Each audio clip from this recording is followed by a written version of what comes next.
All right, everyone, it's time to weigh in on the Boston free speech rally / so-called counter-protests, Antifa's actions there, Trump's response.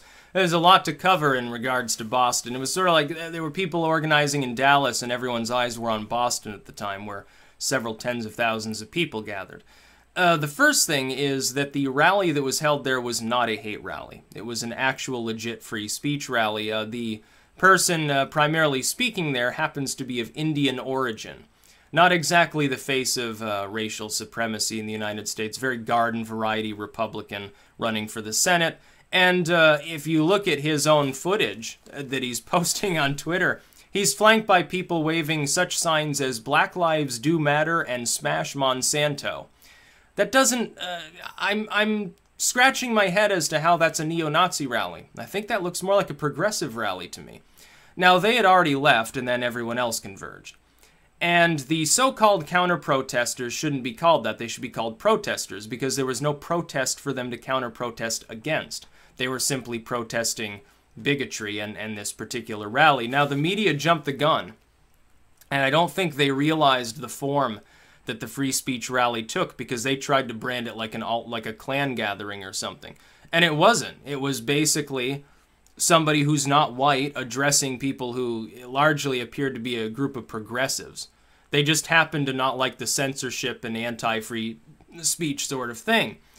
But that being said, those that were protesting against that rally have the right to do so, even if their basis is totally wrong. Like, I think they were expecting to meet a couple dozen dudes from the Klan or something. Or like some neo-Nazis there, and instead they had departed and there were never any hate groups there, actually. I think Shiva, which is a cool name, by the way, who's the dude speaking at that rally, I think he mentioned that there were some nationalists there, but he's also like, yeah, there are progressives and everyone else here. By nationalist, does he even necessarily mean racial nationalists, though? It could just be a couple of Trump populists with MAGA hats. Those aren't skinheads. Not the same thing. For anyone who is wondering, no, not everyone wearing a MAGA hat is a bigot. Some are, but then again, some people with black masks and communist flags are bigots too. And then you saw a little bit of violence down in Dallas. Some BLM members got into it with Antifa, and one of the Antifa members actually punched one of these people in the face for getting, I guess, too close to him. They were like, take your masks off, take your masks off, they were chanting. And then the Antifa members, obviously, they didn't like that very much. They didn't like being stood up to by people, black advocates, actual black advocates, as opposed to Antifa, which uses racial issues as a reason to harangue and throw stuff at the cops. And they did. And with Trump's response, he applauded the protesters, by which he probably means both the pro-free speech rally and the so-called counter-protesters, because they were all peaceably assembled. Meanwhile, notably absent from this is Antifa, which he calls out in a separate tweet saying, oh, it looks like there are a lot of attacks on police today. Well, that was Antifa. That wasn't just some regular protester doing that, some random person on the street. It was a group that's dedicated towards attacking police, attacking basically anyone else, including apparently BLM, who happens to be standing up to them at the time. Basically, what Antifa wants is to be able to rove through the streets smashing windows and burning cars, and anything that comes in their way, even if it was a bunch of liberals trying to defend their property, they'll attack them too. That's basically how they function. And the media defending them is hilarious. They're going to regret that in the fairly near future, I think. Trump is pulling a slick maneuver on them and making the alt-left look as bad as it really is, and it'll probably work. So Trump's response was that move to the center that I mentioned not even 24 hours prior. That prediction has already come true. Trump is making a centrist swing of sorts, but it's not really centrism. Part of it is just economic populism, but that's not really connected to the moral issues we're talking about here. The only people who would oppose that, generally speaking, are anti-capitalist movements. Not that we've had capitalism in this country for a long time. He's arguing for less socialism, I think, as opposed to actual capitalism, which is an improvement, but again, as I said, mild reformer, lackluster in that department. Morally, though, there's something else to be said. Trump is making a big swing to try to outflank the media and the Democrats that right now have piled on in support of anti-free speech maneuvers by the tech world, twain with anti-police violence especially, and vandalism from the far fringes of the left. They're supporting that now. But Trump's not supporting similar behavior on the right. And so he's taking the moral high ground. He'll continue to do so, and he'll browbeat his foes accordingly. And that's a great political strategy. It'll probably work. If people who say, oh, Trump has done this time, I think he's just gotten started. But we'll see if I'm right. You know, you don't have to listen to me. You can think whatever you want about Trump. But he's not a fascist. He's not a bigot. Antifa calls Democratic presidents fascist too. Doesn't really matter who it is. They could be, Bernie Sanders would have been called a fascist by Antifa, or at least they would have said, oh, he's a half-assed capitalistic sellout or something. It's just the way they operate. And to see the CNNs and salons defending him, oh, you walked right into Trump's trap, which is exactly what he's been setting for you for months. Notice how they haven't talked much about Russia lately. They're too fixated on something else.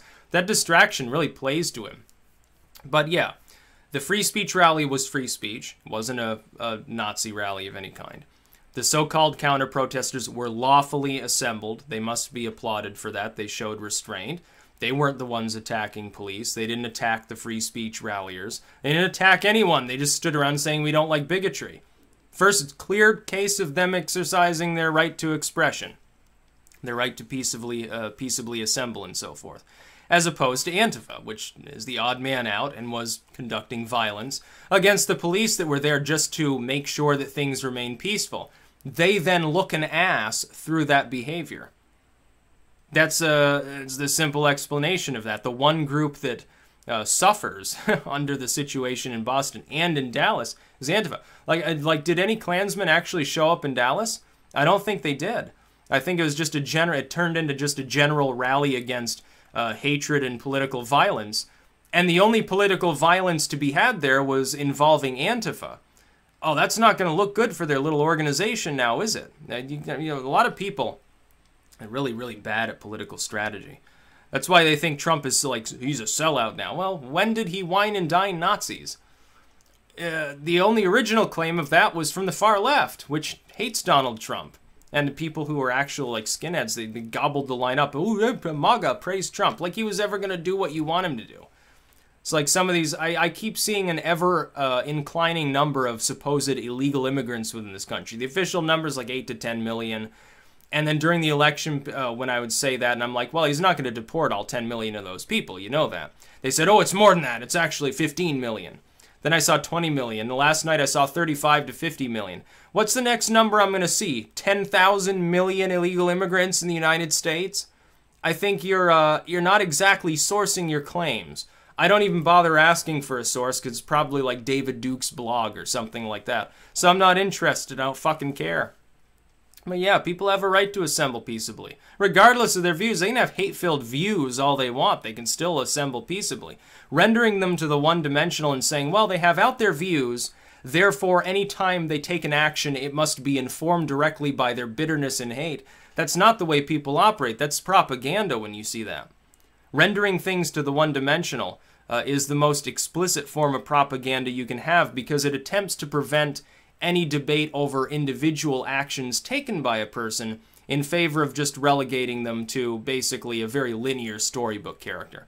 Oh, this person has like, they're in Antifa, therefore when they make their breakfast cereal, it must be a symbol against capitalism in some way. When they take a crap, it must be, you know, some sort of statement against capitalism or something. That's not the way that things work. People have normal lives outside of their political views all the time. Like, I don't go around, I talk about politics all the time here on YouTube.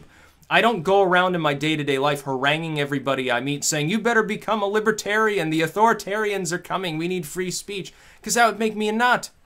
It'd be taken as evidence that I'm a lunatic. And they'd probably be right if I was doing that. No, in my day-to-day life, I'm like, oh, I'm going to go walk in the woods. I'm going to go tend the garden or something. I'm going to do some Minecrafting. That has nothing to do with politics. Rendering people to the one-dimensional never works. And the moral panic over, oh, free speech is empowering hate groups. No, it's not. No, it's empowering the people that are talking out against them, as you see in Boston, even though there was no hate group there to speak out against. That's a good thing. You should love liberty. You should love the free flow of ideas, because when those ideas are exposed for the public, they can then argue against them, and that's the whole fucking point. That's about all. Peace out.